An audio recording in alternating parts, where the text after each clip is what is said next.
22 minutos tenemos de las 5 de la tarde. Ayer hablamos con nuestro columnista internacionales, pero nos sigue interesando lo que sucede en Venezuela, luego de lo que fue, ¿no?, la elección del domingo pasado de la Asamblea Constituyente. Pero vamos a dialogar con uno de los especialistas, en realidad especialistas del tema, porque está hace mucho tiempo viviendo allí, se instaló cuando fue a vivir a Venezuela. Desde Caracas nos atiende Marco Teruggi, él es sociólogo y cronista en Venezuela y nos atiende allí para hablar un poco de lo que está sucediendo socialmente, políticamente y culturalmente en Venezuela, y lo saludamos desde La Plata. ¿Cómo estás, Marco? Aquí Ignacio Gallardo y Verónica Kirchner, te saludamos en X5 Radio.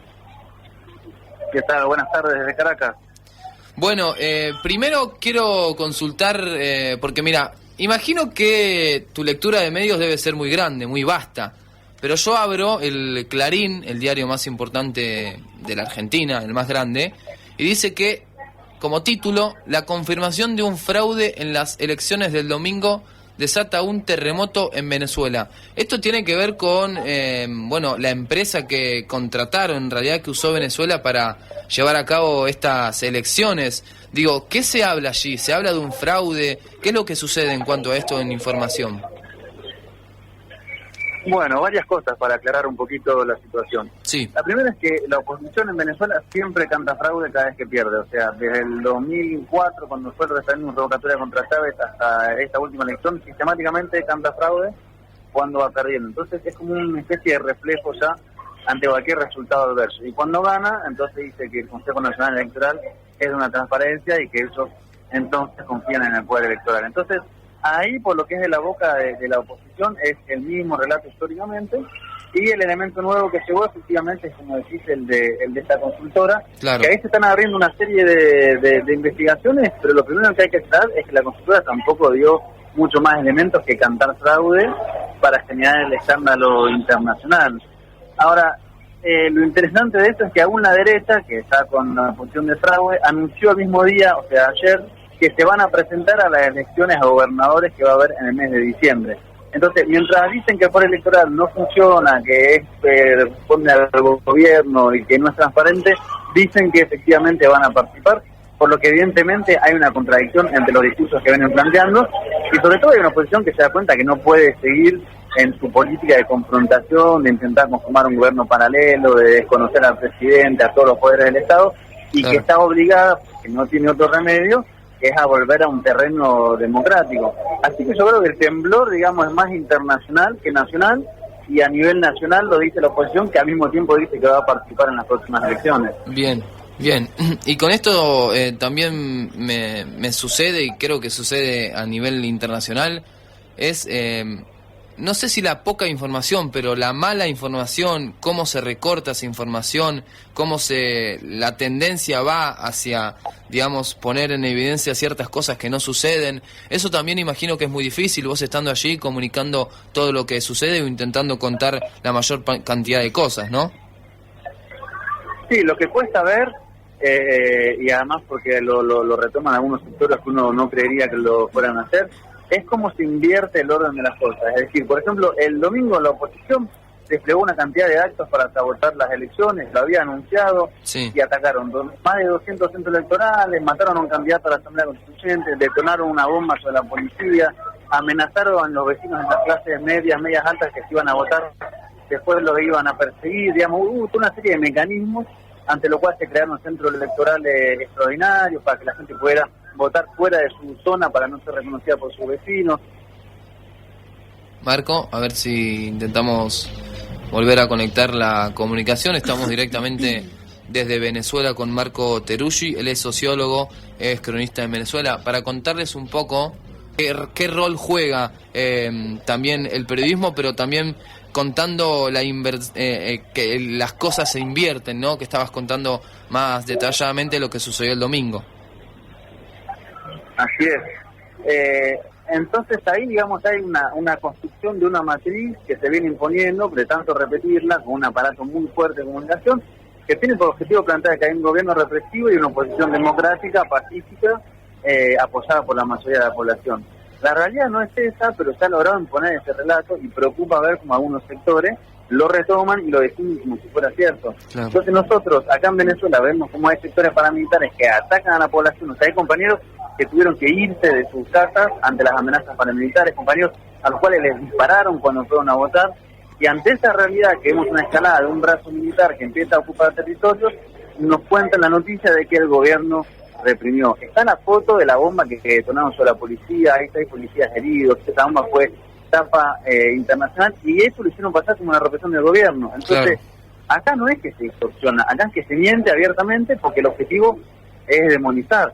Lo que pasa es que la población venezolana tampoco es tonta, como quieren hacernos creer, tampoco está absolutamente en contra de ese gobierno, sino que entiende que hay una oposición violenta, entiende que hay un apoyo crítico, que hay una situación muy compleja y que no quiere que esto se resuelva a punta de bomba y de paramilitar. Y por eso fue a votar el domingo en mayoría, digamos, fue un acto de una mayoría de gente que se dio cuenta de la gravedad de la situación, hacia dónde quería conducir la derecha del conflicto, y dijo: nosotros, por este camino no, queremos que esto se dirima a través de los votos.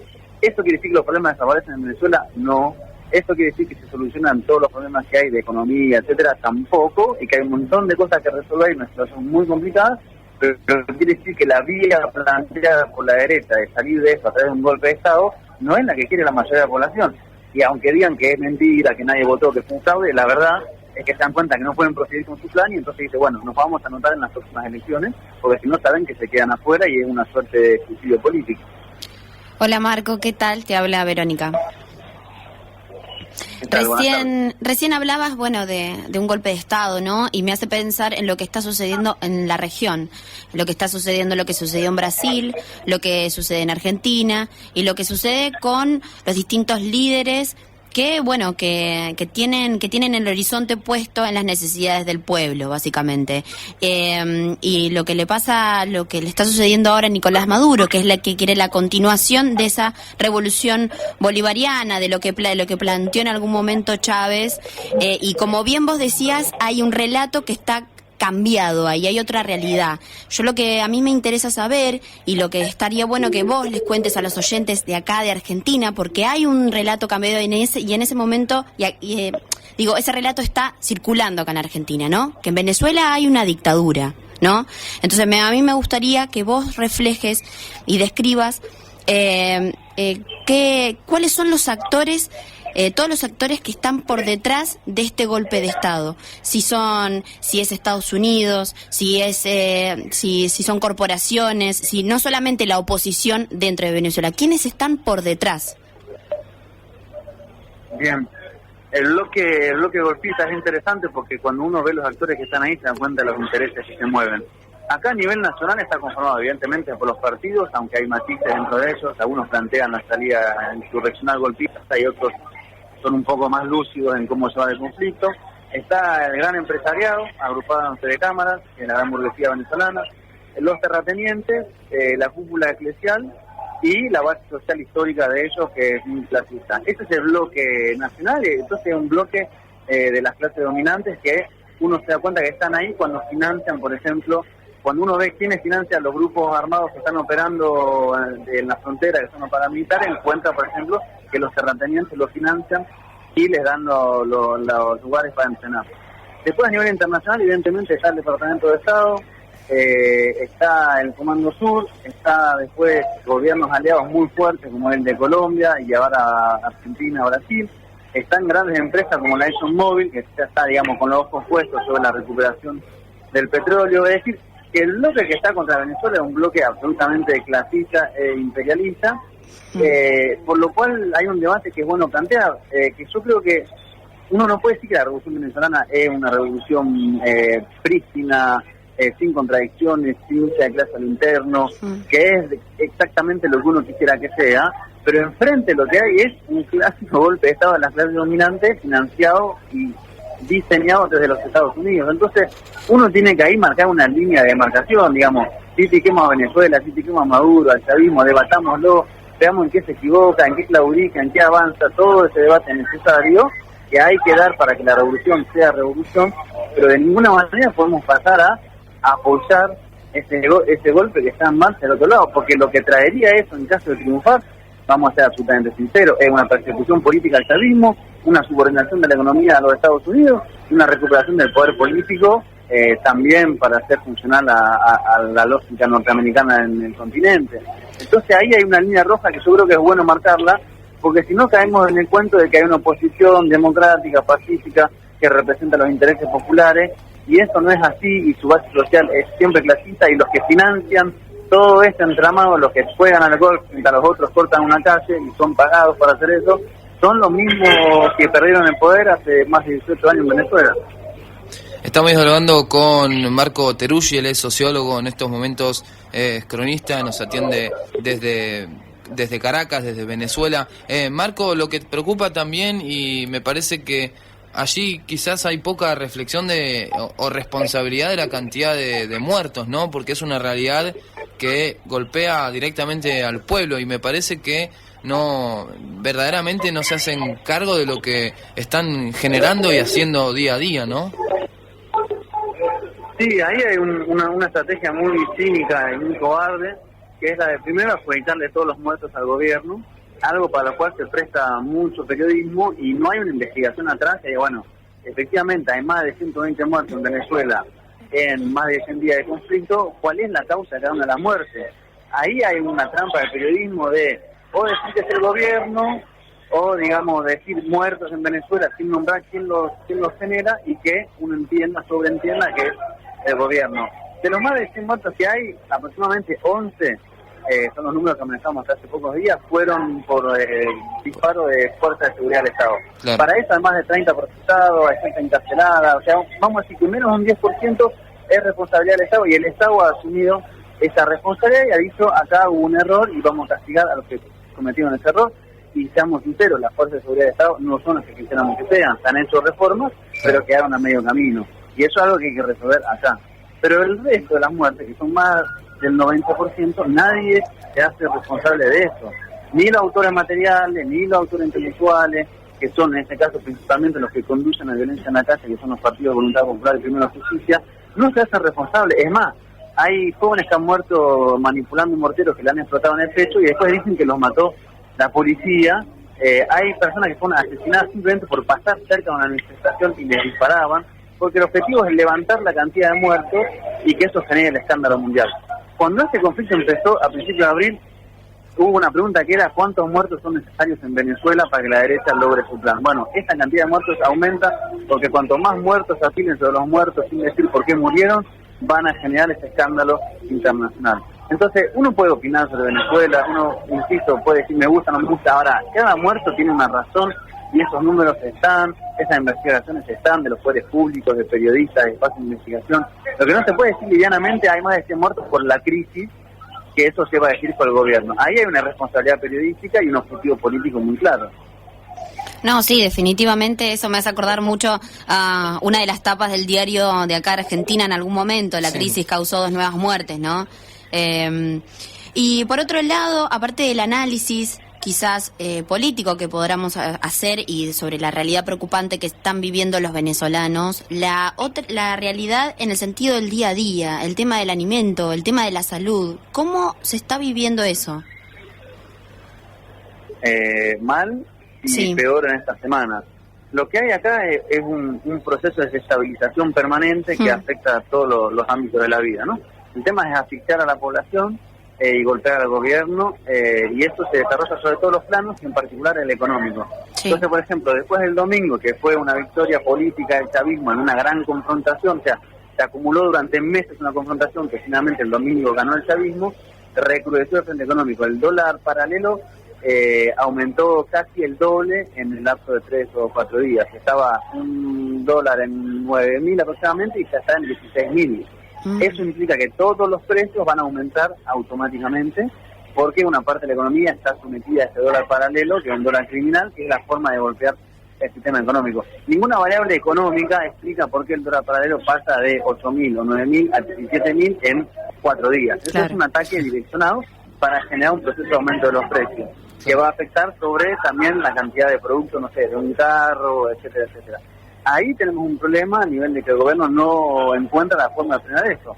No encuentra la forma de frenar esto, y a su vez, esta es mi lectura, no ha tomado medidas fuertes como para contrarrestar esto, porque hay sectores que son también corruptos que participan de ese negocio, porque hay sectores que creen que hay que seguir haciendo acuerdos con los mismos que se abastecen, y porque no se ha tomado, por ejemplo, la definición de nacionalizar, por ejemplo, la importación de medicamentos y cortar con esta situación crítica que hay en el tema de los medicamentos, donde la culpa es de las grandes empresas, pero el gobierno no hace las medidas suficientes.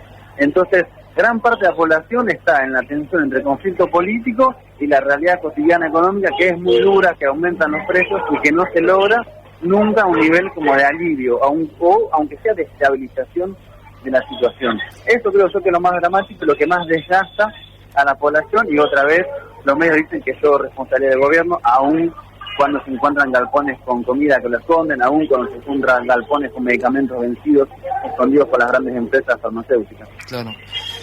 Marco, también quiero consultarte quizás con lo más actual en este relato que nos estás haciendo y muy certero en la información. Digo, ahora, ¿qué es lo más próximo? Porque entiendo que esta semana tienen que ya asumir los asambleístas, los casi 540 que fueron elegidos el domingo. Sí, mañana asistir a la Asamblea Nacional Constituyente, y ahí empieza, digamos, otro debate que es muy interesante, y que como la situación está un poco menos crítica en la oposición a la derecha, se puede dar con más holgura, que tiene que ver con que el chavismo es un movimiento amplio, heterogéneo, y hay sectores muy combativos que quieren llevar el proceso en su versión más socialista, comunal, construir las comunas, controles obreros, etcétera. Y hay sectores muy burocráticos que no tienen ningún interés en que eso suceda, y de hecho combaten al interior para que eso no suceda, ¿no? Y que es parte del chavismo y el proceso histórico. Entonces la Asamblea Nacional Constituyente es un espacio donde se va a intentar empujar la versión más avanzada del proceso y hacer que efectivamente se logre una serie de transformaciones necesarias de cara a blindar la Constitución para afincar el proceso, la posibilidad del socialismo. Claro. Entonces ahí está el debate interno que se va a abrir. La correlación de fuerzas, desgraciadamente, no es la que uno quisiera que sea. Digamos, la mayoría ahí generalmente responde a los sectores más burocráticos, que tienen que ver con los gobernadores, con los alcaldes, con espacios de la dirección, pero está esta disputa que se abría al interno, y sobre todo la Asamblea Nacional Constituyente tiene que dar alguna respuesta rápido a algo de la situación de la gente, para que no se transforme en un gran debate político alejado de la población, mientras la población está inmersa en la resolución de la economía. Entonces hay una serie de tensiones que son interesantes, y hay una serie de debates críticos que se van abriendo también, porque, digamos, el frente internacional y de la derecha evidentemente quedó golpeado, y eso nos da más margen para trabajar esos hechos. Bien, Marco, creo que queda un poco claro. No sé si querés comentar algo de allí o una consulta de Verónica. Sí, yo quizás no tiene nada que ver, pero es desde el desconocimiento.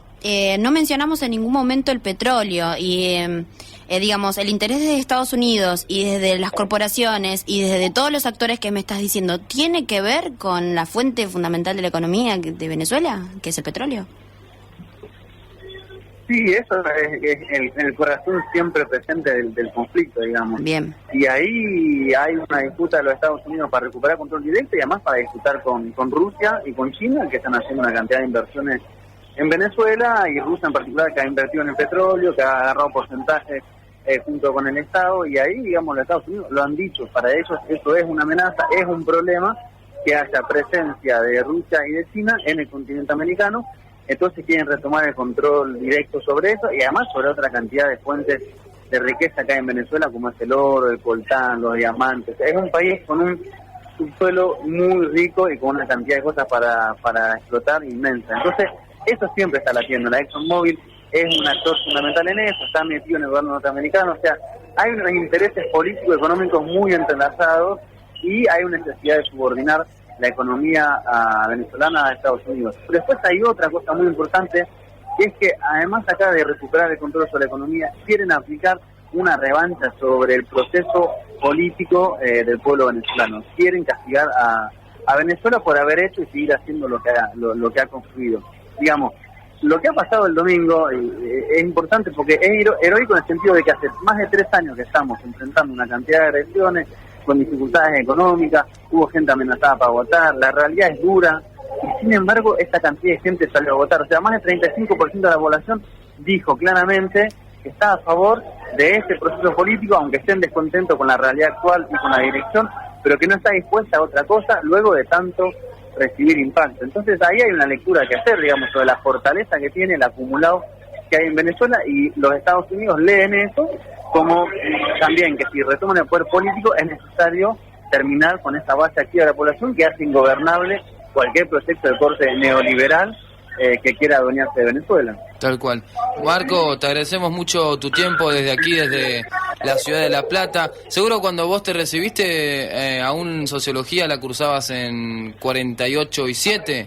Hoy te cuento que la Facultad de Humanidades ha crecido mucho y es un fiel reflejo que la universidad pública sirve mucho, también castigada en Argentina, porque tenemos ejemplos como el tuyo y muchos investigadores que aún siguen el legado de la universidad y que le siguen poniendo garra como siempre.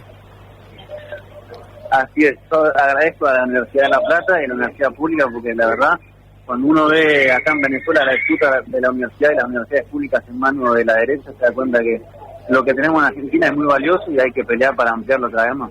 Bien, Marco, un abrazo grande. ¿Qué es lo que más extrañas de La Plata? Lo que más extraño, las diagonales, las plazas, los asaditos y el carnet. Bien ahí. Un abrazo muy grande, Marco. Estaremos en contacto seguramente pronto. Un abrazo a ustedes, cuando quieran. Marco Teruggi, sociólogo de la Universidad Nacional de La Plata, cronista en Venezuela. Desde Caracas nos atendía él, se instaló hace ya más de 10 años. Ha escrito varios libros. El último, el más reciente, es Lo que Chávez sembró.